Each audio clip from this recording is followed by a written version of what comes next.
Welcome back viewers from the break. और जैसे कि ब्रेक पे जाने से पहले मैंने आपके साथ आज की history of the day share की थी, question of the day share किया था और thought of the day share किया था। और इन सब चीज़ों का मकसद यही होता है कि हम अगर आपको हमारे प्रोग्राम के थ्रू कोई नॉलेज पास ऑन कर सकें, क्योंकि इस तरह के प्रोग्राम्स तो वैसे ही बहुत सारे होते हैं लेकिन उसके अंदर कोई सब्सटेंशियल बात नहीं या सब्जेक्ट्स के ऊपर लोग हाईलाइट नहीं करते। तो हम लोगों की कोशिश यही होती है कि जो लोग देख रहे हों तो वो हमारे प्रोग्राम से सीखें, और हम लोग भी साथ साथ सीखते हैं। हर रोज़ कोई ना कोई नई बात हम लोग सीखते हैं और नई चीज़ों के बारे में पता चलता है। हम लोग ऐसी इन्फॉर्मेशन ज़्यादातर शेयर करते हैं आप लोगों के साथ जिससे कोई डिफरेंस आ सके आप लोगों की लाइफ के अंदर, और हमें भी एक हमारे भी नॉलेज के अंदर इजाफा हो। तो मैंने जो कोट आपके साथ शेयर किया था मैं फिर से आपके साथ रिपीट करूँगी ताकि प्रोग्राम ज़रा एक अच्छे मूड से शुरू हो।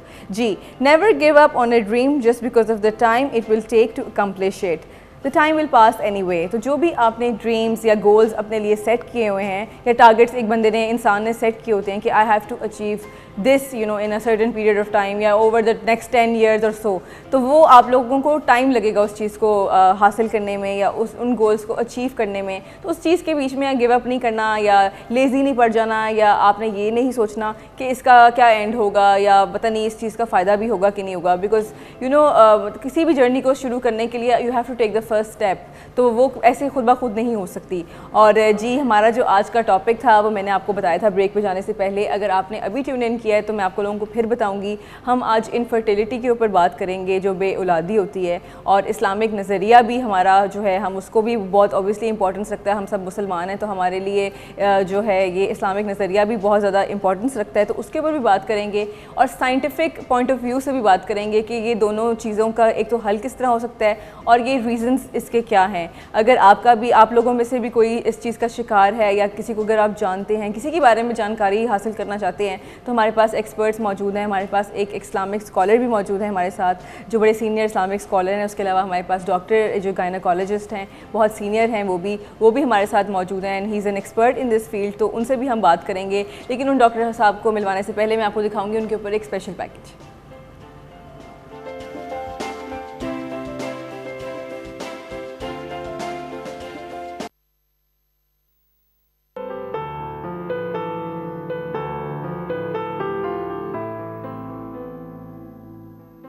हर खातून की ख्वाहिश होती है कि वो बच्चे को जन्म दे, उन्हें पाले, लेकिन बाज़ औक़ात माँ बनने की बुनियादी ख्वाहिश पूरी नहीं हो पाती, जिसकी वजह बांझपन है। इस कुदरती बीमारी में अल्लाह के साथ साथ डॉक्टर्स भी अहम किरदार अदा करते नजर आते हैं। आज हम जिस शख्सियत को मुतारिफ करवाने जा रहे हैं वो एक ऐसे पेशे से ताल्लुक रखते हैं जो बांझ वालिदैन के लिए उम्मीद की किरण से कम नहीं। डॉक्टर सैयद सज्जाद हुसैन CEO का शुमार काबिल और हुनरमंद डॉक्टर्स में होता है। आप गायनोकोलॉजिस्ट के साथ मेडिकल की दुनिया में मुख्तलिफ फराइज भी सर अंजाम दे चुके हैं।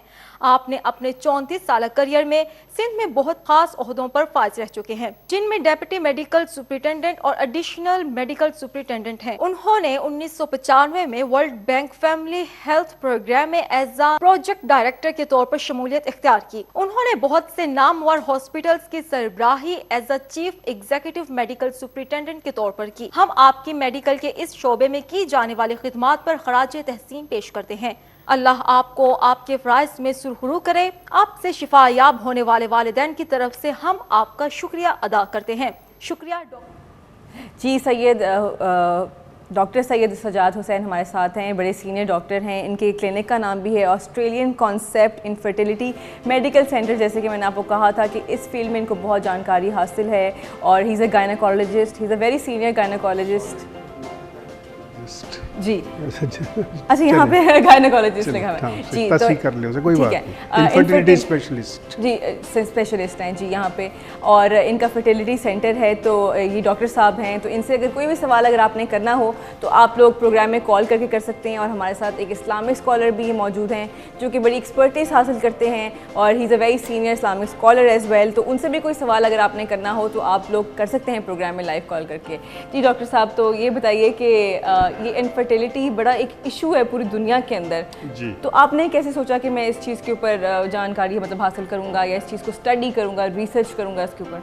जी, ये बिल्कुल बड़ा अच्छा आपका दिलचस्प सवाल है, क्योंकि इस काम से पहले मेरा काम था आबादी को रोकना। जी जी। जब मैं वर्ल्ड बैंक के साथ अटैच था तो वर्ल्ड हेल्थ ऑर्गेनाइजेशन के साथ, और ये 94 की बात है जब मुझको पहली दफ़ा इस चीज़ से मैं आश्कारा हुआ कि औलाद अगर किसी के ना हो तो उसका दर्द क्या होता है, उसको तकलीफ़ क्या होती है, उसकी महरूमी क्या होती है। अच्छा। और मेरे एक दोस्त थे जिन्होंने मुझे इस तरफ रुजू किया और उन्होंने दिखाया, बल्कि उन्होंने इस दिलचस्पी का इजहार किया कि वो ऑस्ट्रेलिया से उनका ताल्लुक़ था और वो चाहते थे कि ये सर्विसेज पाकिस्तान के अंदर उन्होंने देखा कि बहुत ही रिडिमेंट्री उसके अंदर प्राइमरी स्टेज के ऊपर थी 94 के अंदर, 95 के अंदर। तो उनकी ख्वाहिश थी कि यहाँ पे एक आला दर्जे का कोई इंस्टीट्यूट बन जाए। ये तो मेरी को दिलचस्पी पैदा हुई और मैंने फिर उसी की रोशनी के अंदर ये पेशकश को कबूल किया। मैंने कहा ठीक है, तो ये काम करते हैं, यहाँ पाकिस्तान में बहुत ज़रूरत है। जी जी। इस तरह से मैं इस तरफ आ गया और 98 के अंदर हमने अपना पहला सेंटर कराची के अंदर उसका क़याम अमल में आया 1998 के अंदर।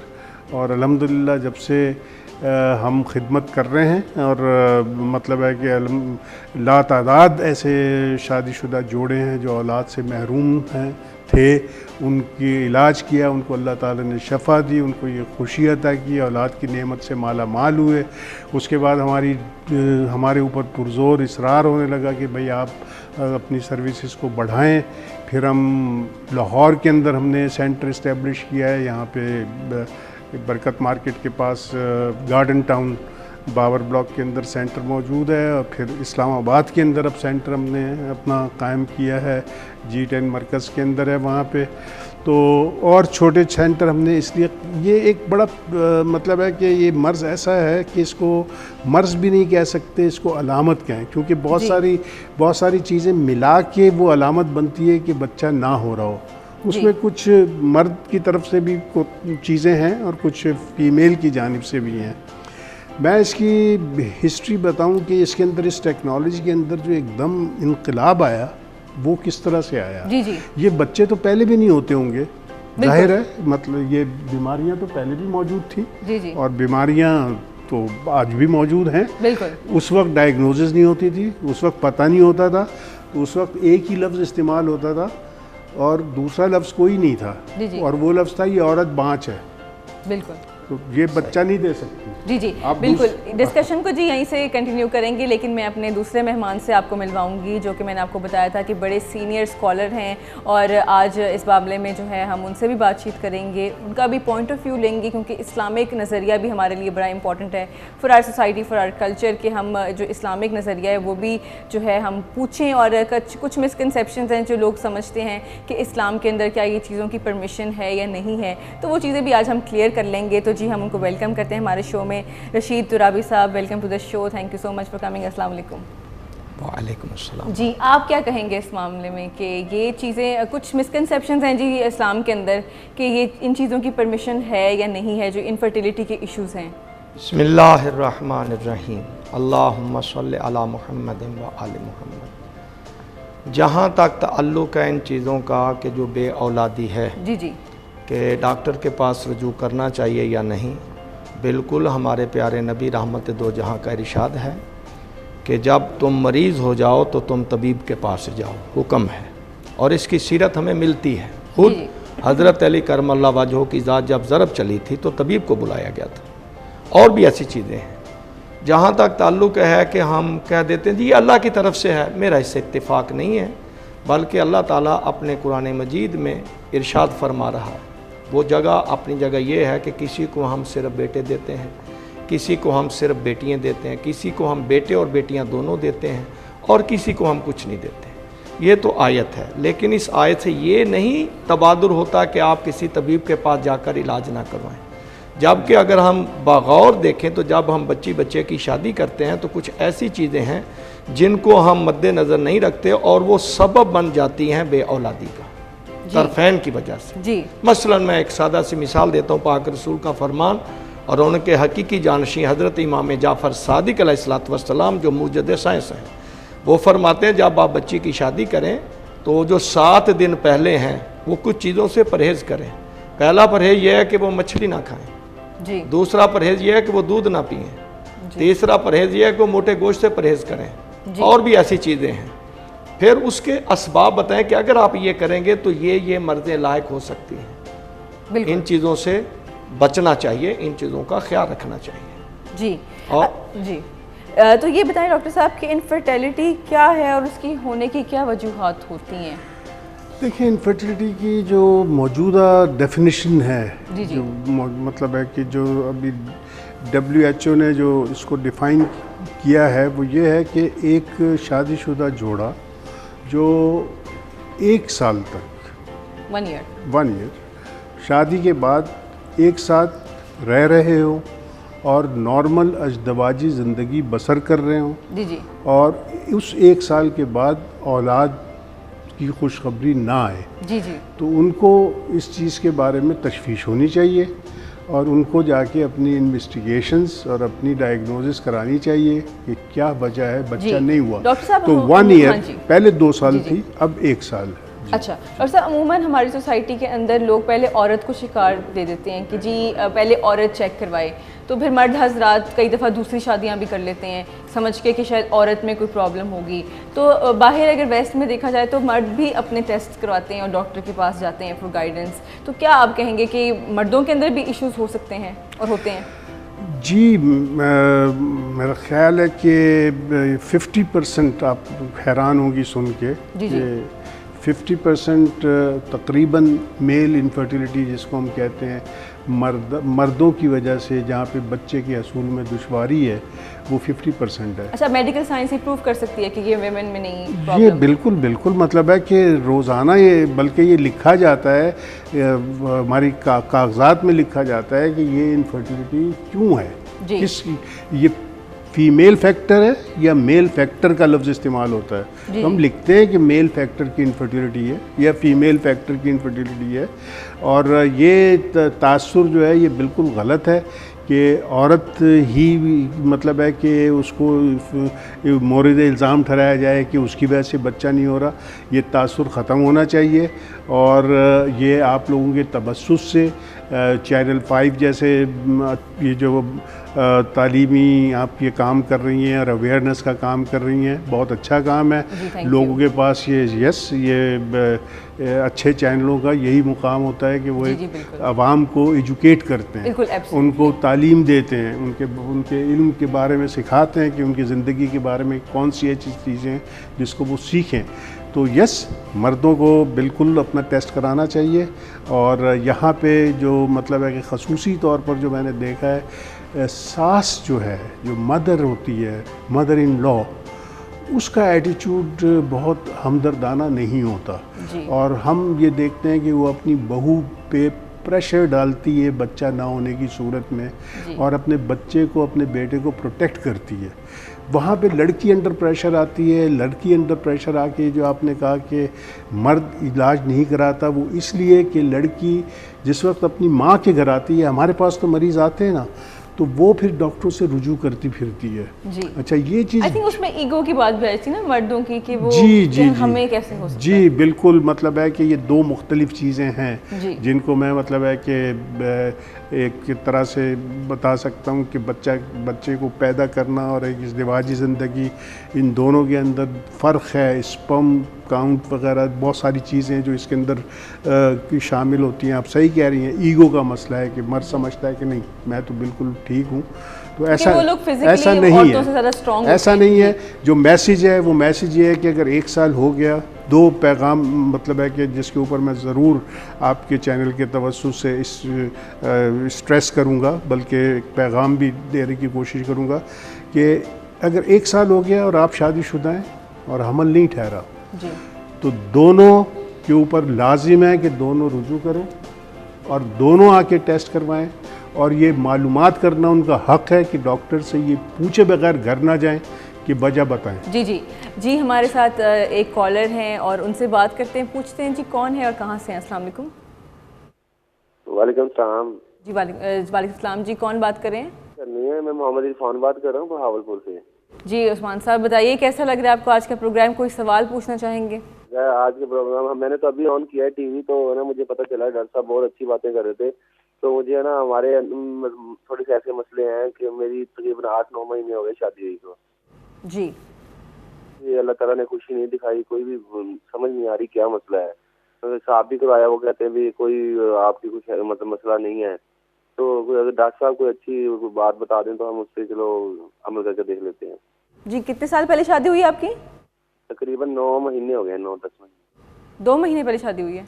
9 महीने, जी 9 महीने पहले शादी हुई है, बेबी नहीं हुआ। तो आई थिंक नॉट 1 हम ईयर अभी अभी डिस्कस कर रहे थे कि जी, जी। अभी इनको कहें कि जी अगर बहुत तशवीश है तो ये आ जाएं और जी। अपने टेस्ट करवा लें और उसके अंदर जाहिर हो जाएगा। अगर कुछ है तो इलाज होगा, वरना अगर कुछ नहीं है तो हम तो इंतज़ार। डॉक्टर साहब, बेसिक जो टेस्ट हो इसका नाम क्या है? अगर जो लोग मतलब और शहरों के अंदर हैं, लाहौर से बाहर हैं, तो अगर आप उनको बता दें कि ये हर हॉस्पिटल से हो सकता है टेस्ट। देखें, बहुत ये एजुकेटिव सवाल है आपका लोगों के लिए। ये मैं आपको बताता हूँ कि Australian concept medical centre type के इदारे क्यों वजूद में आते हैं जी। या क्यों वजूद में आए ये, और ये क्या काम करते हैं। बेसिकली हर जगह आपको ये सहूलत मैसर नहीं है, क्योंकि ये एक माइनॉरिटी का इशू है। देखिए 80% लोगों के बच्चे हो जाते हैं, 20% को कैटर करने के लिए मतलब है इतना टाइम नहीं है लोगों के पास, और मतलब है कि मेडिकली लोग इतना फोकस नहीं होते, उनके दूसरे मसले हैं जिसके ऊपर उनकी तवज्जो होती है। इनफर्टिलिटी एक माइनॉरिटी, एक 20% लोगों का इशू आता है, वो 20% होते हैं। उनके लिए जो मतलब है तशख़ीस के ऊपर ज़ोर रखें ज़िंदगी के अंदर अपनी। जब आपको कोई बीमारी हो तो ये मालूम ज़रूर करें कि प्रॉब्लम क्या है, तशख़ीस डायग्नोसिस बताएं, क्योंकि डायग्नोसिस का मतलब ये होता है कि जब आपको मर्ज़ पता लग जाए तो आधी जंग जीत जाती है। तो ये देखें, जैसे सीमेन एनालिसिस एक रिपोर्ट होती है, ये हर जगह से नहीं हो सकती। आज ही मैं बताऊं कि हमें एक डॉक्टर ने रेफ़र किया था एक केस, उसमें था कि इनके स्पर्म है ही नहीं। आप ज़रा देखें डॉक्टर साहब, इनका कुछ काम हो सकता है किसी तरीके से। तो मैंने कहा उन्हें भेज दें, बाहर की रिपोर्टों पे हम रिलाई नहीं करते, हम उनके चेक करेंगे, और मतलब है कि अगर स्पर्म नहीं भी हैं तो फिर भी हम ये एज़ोस्पर्मिया के केस के अंदर हम अंदर से स्पर्म ढूंढ लेते हैं। तो पहले हमें देखने दें उनके मामलात हैं क्या। आप देखें, वो आए, उनकी आंखों में आंसू थे जब मैंने कहा कि आपके तो स्पर्म हैं। जी, अक्सर यही होता है कि लेबोरेटरीज के टेस्ट जो हैं डिफरेंट निकलते हैं। हाँ, तो क्या है कि जी क्या कह रहे हैं आप? मैंने कहा जी आपके स्पर्म हैं, आप बाप बन सकते हैं। आप तो इतना मायूस चेहरा लेके आए थे, तो क्या है कि डॉक्टर साहब मैं आपको कितनी दुआएं दूं, आपने ये खुशखबरी दी।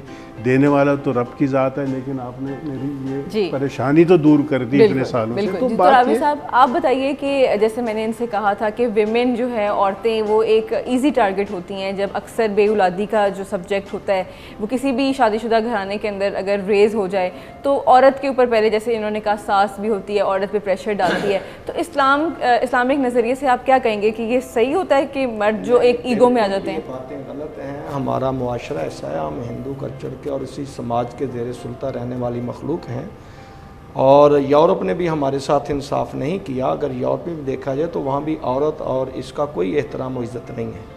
अगर औरत का एहतराम, औरत का वक़ार, औरत के हकूक़, औरत के जो बराबरी के हकूक़ कुरान मजीद और पाक रसूल और उसकी सीरत ने दिए हैं, वो हमसे दूर हैं। हम जो भी अपनी गलती अपनी होती है वो औरत पर फेंक देते हैं, इसलिए कि वो समाज में सर उठा के चल ही नहीं सकती, उसको कोई हकूक़ नहीं दिए जाते जी। इसीलिए इस्लाम जो है ये औरत को बराबर के हकूक़ दे रहा है। हम अपनी हर बुराई को औरत के गले पर डालते हैं, इसलिए कि उसे कोई अहमियत नहीं देते। जबकि इस्लाम में अगर मैं ये आयत पढ़कर आपको बता दूं कि कितना मुसावी हकूक़ है, सूरा ये बकर की आयत है, हुन्ना लिबासुल्लाह को मान तुम लिबासुल्लाह हुन्ना, ए ईमान वालो, औरतें तुम्हारा लिबास हैं, तुम औरतों का लिबास हो। ये बराबरी के हकूक़ हैं। जी। कोई इंसान अपने लिबास पर दाग पसंद नहीं करता, इतने बड़े बराबरी के हकूक़। फिर सूरा तुल अहज़ाब की 35वीं आयत में ज़ाते खुदा इरशाद फरमा रही है, इन्नल मुस्लिमीन वल मुस्लिमात वल मुमिनीन वल मुमिनात वल कानित वल कानितात। ये 10 दर्जे अल्लाह ताला कुरान मजीद में, जो दर्जा मर्द का है वही औरत का है। जी। हमें नहीं मिले, हमारी यहाँ औरत को नहीं मिलते, उसको हर जुर्म में डिसार्ड करके परेशान किया जाता है। डॉक्टर साहब मेरे साथ से तामन करेंगे, जो औरत 24 घंटे परेशान रहने वाली हो उसका क्या गुजरेगा, उसके साथ क्या बीतती है। जबकि इस्लाम निशात का दर्ज देता है, प्यार का दर्ज देता है, चाहत का दर्ज देता है, बराबरी का दर्ज देता है कि उसको खुश रखो, और ये चीज़ें सारी असबाब बन जाती हैं कि उसको मनहूस करार दिया जाता है, ये ऐसे है, ये ऐसे। और ज़्यादातर जिस तरह डॉक्टर साहब ने फरमाया कि सास का मसला होता है, हम इस चीज़ को ऐसे लेते हैं औरत औरत की दुश्मन है, मर्द नहीं होता। हालांकि ये चीज़ नहीं होनी चाहिए। वो भी किसी ज़माने में किसी की बहू थी, वो भी किसी ज़माने में किसी की बेटी थी। इन सब जावियों से देखे और उनको बेटी वाले हकूक देकर जब प्यार करेगी तो खुलकर चीज़ भी सामने आ जाएगी। जहाँ तक डॉक्टर से रजू का ताल्लुक है, ये सिर्फ औरत ही मरीज नहीं होती, मर्द भी होते हैं। इस्लाम भी इसका कहता है चेकअप करना चाहिए, इसमें कोई मना नहीं है जी। और ये चीज़ें औरत को इतना परेशान किया जाता है कि वो अपने आप को बोझ समझती है उस घर में, बिल्कुल, कि मेरे साथ क्या और कई दफा तो डॉक्टर, और ये इस्लाम का रवैया नहीं है, ये इस्लाम का दर्स नहीं है, ये इस्लाम की तहजीब नहीं है, ये कुरान का दस्तूर नहीं है जो आप उसके साथ गुजार रहे हैं। इस्लाम, मैं इस पर बोलूं तो मैं 14 आयात 14 दर्दे जो मर्द के हैं वही औरत के हैं। अल्लाह इतना अपनी इस औरत को दे रहा है जी। और फिर औरत का आगे मकाम देखा जाए, औरत या जिन्होंने अंबिया को जन्म दिया। बिल्कुल जी। इरम का मैसेज आया है फ्रॉम मुल्तान। वो कह रही हैं कि मेरी 4 बेटियां हैं और मेरे हस्बैंड से काफ़ी इस वजह से इख्तलाफात होते हैं, तो मैं एक बेटा चाहती हूँ, तो क्या चाइल्ड सिलेक्शन इस्लाम के अंदर अलाउड है? मैं समझा नहीं जी। जो चाइल्ड सिलेक्शन होती है आजकल। एक बात मैं बता दूं, 4 बेटी हैं, आप खुदा का शुक्र अदा करें, आपके शौहर को भी खुदा का शुक्र अदा करना चाहिए कि रोज़े माशर यही 4 बेटी हैं जन्नत के दरवाजे पर खड़ी हो जाएंगी, और जब तक वालिदैन नहीं आएंगे वो अंदर नहीं जाएंगी। और अल्लाह ताला ने और उसके हबीब ने आल बिनता तो रहमतुन, बेटी रहमत है, और ये रोज़े माशर अपने वालिदैन के लिए सिफारिश भी करने वाली हैं। ये तो बड़ी एक अल्लाह की रहमत है। जहाँ तक ताल्लुक़ है, मैं बता सकता हूँ कि खामद बीवी दोनों, उन दोनों के जिस्म के मवाद लेकर, जिसको बेबी ट्यूब कहते हैं या कहते हैं, उसमें शरी कोई कबाहत नहीं है। इस्लाम इसकी इजाज़त देता है, कोई इसमें बाक नहीं है, कोई शर्म नहीं है, कोई ऐसी बात नहीं है। इसलिए कि वो निकाह है, खामद बीवी का निकाह है जी, वो एक हदूद खुदाबंदी में रहने वाले हैं। उसके मुताबिक तबीब उन दोनों की चीज़ें लेकर जिस तरीके से भी इलाज करना चाहता है, इस्लाम इसकी किसी तरह से पाबंदी नहीं लगाता। वो बच्चे की माँ है, वो ही उस बच्चे का बाप है, क्योंकि मवाद उन दोनों का किसी और का नहीं है, किसी और की इस्लाम इजाज़त नहीं देती। जी जी जी, मैं बिल्कुल तायद करूँगा मौलाना साहब की, और मुझे बड़ी खुशी है कि बहुत ही बाइल्म है, और बिल्कुल मतलब है कि जो मौजूदा इस्लाम का तस्वुर है उसके बिल्कुल ऐन मुताबिक इनकी सोच है और उसके बारे में इनको इल्म है। मैं आपको बताऊं, जब 76 के अंदर ये बहुत बड़ा इनकलाब आया था, जिसको रियलाइज़ करते हुए इंसान को तकरीबन 32 साल के बाद ये एहसास हुआ कि ये कितनी बड़ा एक इनकलाब आया था मेडिकल साइंस में। 32 साल के बाद उसका इम्पैक्ट आया जी जी, और 32 साल के बाद उस शख्स को नोबेल प्राइज़ दिया गया जी, और उसके 2 साल बाद उसकी डेथ हो गई जी, ठीक है। और ये टेक्नोलॉजी का हसूल जो था बुनियादी तौर पर इसके अंदर था क्या, और इस्लाम का पहला फतवा कब आया जी? 76 के अंदर ये डिस्कवरी हुई कि ये तो मालूम था, डॉक्टरों को इतना इल्म था कि लड़की के पास एक कंडा होता है बेज़ा, मर्द के पास एक स्पर्म होता है, इन दोनों के मिलाप से आगे ज़िंदगी का सिलसिला शुरू। की आयत सूरह दहर की दूसरी आयत भी यही है ना, इन्ना खलकनल इंसान में नुतफतिन अमशाज नब्तलीह फजअलनाहु समीअन बसीरा। एक ही की बात नहीं, हमने तुमको मिले जुले मवाद से तख्लीक किया है, दोनों का लाजमी करार दिया। ये कुरान की आयत। जी बिल्कुल। देखिए, कुरान तो खुद एक साइंस है, एक साइंस की किताब है, इसके अंदर कोई शक नहीं है। अब आप देखें कि ये इल्म तो था अब उनका कि अगर ये जो लड़की के बच्चा नहीं हो रहा, अगर ये हम बाहर निकाल के किसी तरह से ये मिलाप नहीं हो पा रहा, अगर ये मिलाप करवा दें, जी, जी, ये जी। सिर्फ प्रॉब्लम सिर्फ ये है। ये इसका नाम देखें, इसका नाम भी क्या दिया है आप ये देखें, ART, assisted reproductive technology. Reproduction technology Allah की है, जी बेशक असिस्टेंट हम हैं, बिल्कुल। हम हैं खादिम, हम असिस्ट करने वाले हैं। टेक्नोलॉजी हम नहीं बना सकते, टेक्नोलॉजी अल्लाह की है। बेशक अंडा बनाने वाला अल्लाह है। जब अंडा नहीं मिलता हमें या स्पर्म नहीं मिलता तो हम जवाब देते हैं कि हमारे बस से बाहर है, क्योंकि वो टेक्नोलॉजी हमारे पास नहीं है। जो टेक्नोलॉजी हमें दी है उसके हम असिस्टेंट हैं, जो उसकी टेक्नोलॉजी है। तो जब ये एक इसको कहते हैं कि वो पहला जब मिलाप हुआ 1977 में और उसके एवज उसके नतीजे में वो बच्ची पैदा हुई लुइस ब्राउन 78 के अंदर, वो अब खुद 3 बच्चों की माँ है। वाह। ये थे रॉबर्ट एडवर्ड्स। जी रॉबर्ट एडवर्ड्स ने ये इन्वेंशन की थी 1978 में, नमूदार हुई वो इन्वेंशन। बॉर्न हॉल इंस्टीट्यूट था लंदन के अंदर जहाँ पे ये वाक़या पेश आया था। 32 साल के अंदर 60 लाख ऐसे जोड़े थे जो बेऔलादी से ज़िंदगी बसर फेस कर रहे थे। उनके बच्चे पैदा हुए इन 32 सालों में, और 32 साल के बाद उनको नोबेल प्राइज़ दिया गया। वाओ, ठीक है। और 2012 में उनका फिर इंतकाल भी हो गया। लेकिन आप ये देखें कि उसने कितनी घरों के अंदर खुशियाँ बखेरी इस टेक्नोलॉजी ने। इस टेक्नोलॉजी का जैसे ही 78 के अंदर ये धमाका हुआ और ये बच्ची पैदा हुई और अखबारों में आया कि ये एक नए तरीके से मदद की जा सकती है, जो शादीशुदा जोड़े हैं अगर वो औलाद से महरूम हैं, तो फिर उन्होंने क्या किया, 1981 में जामा अल अज़हर ये एक मुस्तनिद मुसलमानों की एक यूनिवर्सिटी है जिसके अंदर तहकीक होती है, PhD, जी पहली यूनिवर्सिटी, उनसे रुजू किया गया कि भाई ये बताएं कि हम क्या करें इस मामले में। ये टेक्नोलॉजी आई है, क्या हम मतलब है इलाज करा सकते हैं। 7 पेज का पहला फतवा आया जिसके अंदर उन्होंने कहा कि जो शरई तौर पर निकाह में है शौहर और बीवी, वो अब जो अभी इन्होंने मौलाना साहब ने यही बिल्कुल अब उनका जरसूमा और उसी के अंडे से बिल्कुल शरन जायज़ है और करना चाहिए। ठीक है। तो हम दकियानूसी नहीं है मुसलमान, हम प्रोग्रेसिव हैं। हम विदिन 3 इयर्स हमारा ये फतवा आ चुका था। ये Australian concept medical centre technology centre जैसे हमारे हैं, ये एक मरबूत और मतलब है कि एक डेडिकेटेड टाइप के सेंटर होते हैं जो सिर्फ एक ही इलाज करते हैं, यहाँ दूसरा कोई पेशेंट दाखिल नहीं हो सकता। प्राइवेसी उनकी इंटैक्ट होती है, सिर्फ जो इनफर्टिलिटी का शिकार है वही पेशेंट आएगा। उसकी तमाम दुनिया के अंदर, जो आज की दुनिया के अंदर लेटेस्ट तरीन मशीनरी, इक्विपमेंट, हर चीज़ और एक्सपर्टीज़ मौजूद है डायग्नोसिस के लिए। जी जी। पहला काम है कि जी प्रॉब्लम क्या है, किसके अंदर प्रॉब्लम है, दूसरा फिर उसका हल पेश किया जाता है। तो हो क्या रहा है जो मैं नोट कर रहा हूँ ओवर द ईयर्स कि लोग बहुत देर से आते हैं। जी जी बिल्कुल, डॉक्टर साहब इस पे बात करेंगे। हमारे साथ एक लाइव कॉलर हैं। जी जी अस्सलाम वालेकुम। वालेकुम अस्सलाम, कैसी हैं आप? जी मैं ठीक ठाक। कौन बात कर रहे हैं?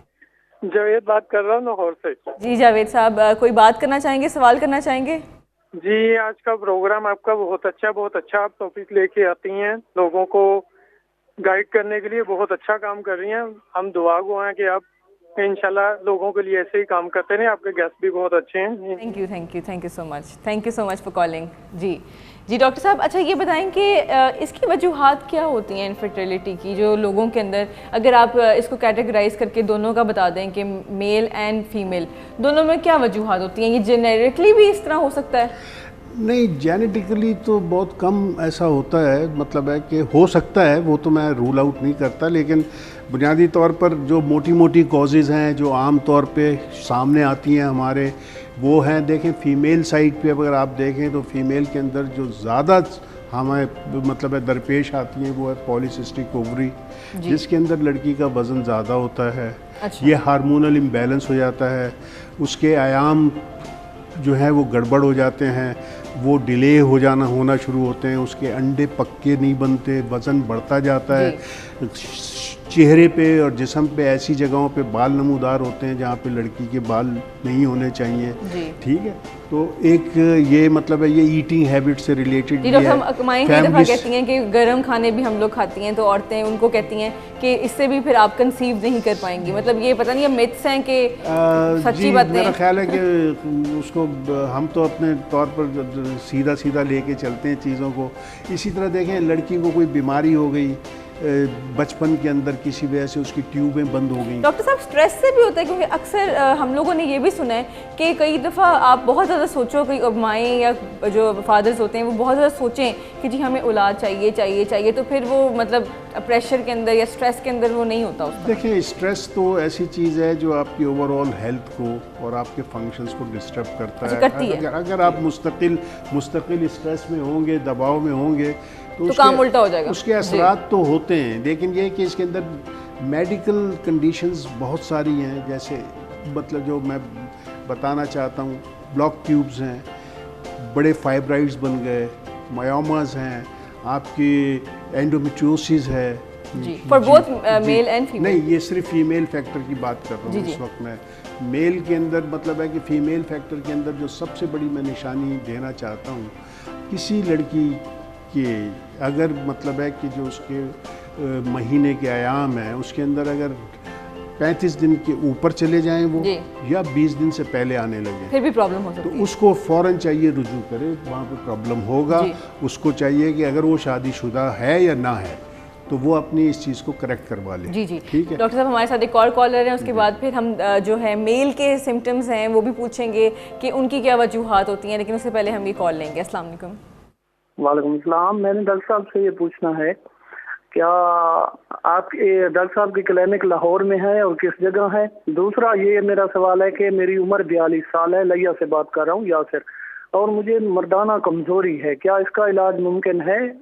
जी, आपका सवाल का जवाब देते हैं डॉक्टर साहब। जी, अस्सलाम वालेकुम जी, शुक्रिया आपके सवाल का। जहाँ हमारा सेंटर यहाँ पे मौजूद है उसका एड्रेस है 116A Babar block, garden town, Barkat market के सामने, बाबर ब्लॉक के अंदर, लाहौर में। और वहाँ पे आप तशरीफ़ लें सुबह 8 से शाम 5 जी, और प्रोग्राम के एंड में हम आपको नंबर भी जो है ले भिजवा लीजिएगा। देंगे। जी, बाकी आपका जो दूसरा सवाल है ये इसका जवाब आपको सेंटर पर ही मिलेगा, आप वहीं पे तशरीफ़ ले आइए, वहाँ पे हम बता देंगे कि इसके लिए आपको क्या करना है। जी, तो डॉक्टर, हाँ जी, यहाँ पर एक बात डॉक्टर साहब से अर्ज़ करना चाहता हूँ, शरई नुक्ता नज़र से भी जी औरत के बारे में बाकायदा जो उसकी बाकायदगी और बेकायदगी, जी, क्योंकि इस्लाम हर चीज़ की रहनुमाई करता है जी, तो उसमें बताया है कि जिस खातून को ये मर्ज़ हो, जिस तरह के 1 माह से ऊपर तजावज़ कर जाए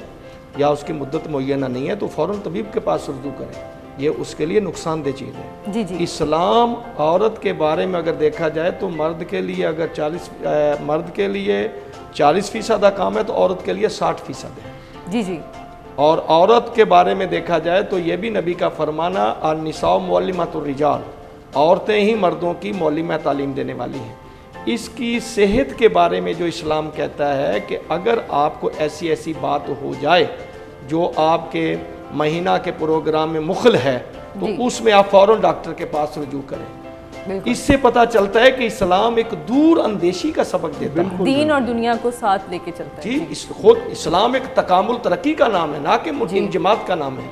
अब औरत को उन दिनों में उलझन भी होती है तो कहा भाई ठीक है, आप नमाज से हाथ उठा लें, रोज़ों की कज़ा कर लें, अल्लाह अपने अहकाम वापस ले रहा है। इतना एहसास है अपनी मखलूक से, इतना प्यार है अपनी मखलूक से, 70,000। और उस मखलूक को भी चाहिए कि अगर इस चीज़ में बेकायदगी आ रही है, मेरी माँ बहन बेटी मेरी ये बात समझ रही है, तो फ़ौरन उसको तबीब के पास रजू करना चाहिए, जिसको अंग्रेज़ी ज़बान में डॉक्टर कहते हैं। जी, इस्लाम में तबीब नाम है, और तबीब को कहा गया है ये इंसान के जिस्मानी मर्ज का मसीहा है, और आलिम को कहा गया है कि ये इंसान के रूहानी मसाइल का मसीहा है। बिल्कुल जी, बड़ी दोनों अच्छी लाज़िम व मलज़ूम है इंसान के। बिल्कुल जी, बड़ी अच्छी इन्होंने बात की है कि Islam is the complete code of life, और इसके अंदर अगर आपको, मेरी बहनों को या मेरे भाइयों को कोई भी अगर प्रॉब्लम है तो वो डॉक्टर के पास ज़रूर जाएं। हमारे साथ जो स्कॉलर थे तो उन्होंने भी कहा है कि बजाय कि लॉन्ग टर्म आपको इसके कोई इश्यूज़ फेस करने पड़ें, तो इससे बेहतर होता है कि जैसे हमने वजूहात डिस्कस की थी, अभी हम मेल वजूहात भी डिस्कस करेंगे। तो अगर ये कोई सिम्टम्स आपको नज़र आते हैं अपनी ज़िंदगी के अंदर तो फ़ौरन से पहले आप डॉक्टर के पास जाएं, क्योंकि हमारे पास इसकी ट्रीटमेंट्स जो है मौजूद हैं। जी, हमारे साथ एक और कॉलर है, उनसे बात करते हैं। जी, अस्सलाम वालेकुम। वालेकुम सलाम बाजी। जी, कौन बात कर रहे हैं? भावलपुर से बोल रहा हूँ बाजी। जी, आप क्या सवाल करना चाहेंगे? मेरी शादी को 17 साल हो गए हैं बाजी, औलाद नहीं है। जी, औलाद नहीं है, 17 साल हो गए हैं शादी को। जी, तो आपने कुछ चेकअप्स वगैरह करवाए हैं? पहले 15 साल पहले करवाए थे। जी, तो कोई उसका मतलब कोई हल वगैरह नहीं निकला? डॉक्टर साहब ने आपको क्या कहा जिधर से भी आपने चेकअप्स करवाए थे? तो सीनियर डॉक्टर कोई नहीं था, इसलिए ये सीनियर डॉक्टर हैं सर। अच्छा, तो प्रॉब्लम मेल में है या फीमेल में है?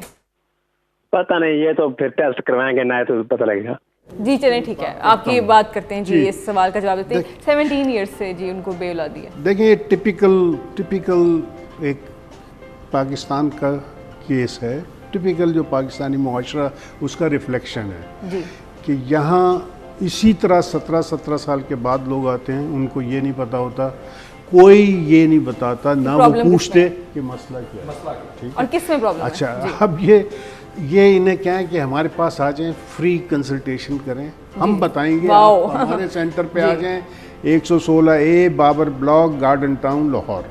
आप 8 से 5 बजे आ जाएं, आपका फ्री चेकअप होगा वहाँ पे। हम आपको बताएंगे प्रॉब्लम क्या है, हल क्या है। जी बिल्कुल। और ये हम फ़ौरन करते हैं, ऐसे करते हैं, और इसी की एक्सपर्टीज़ है और इसी की दुआएं मिलती हैं। बिल्कुल जी, हमारी हम बात है कि डॉक्टर होकर इतनी बात करें कि फ्री।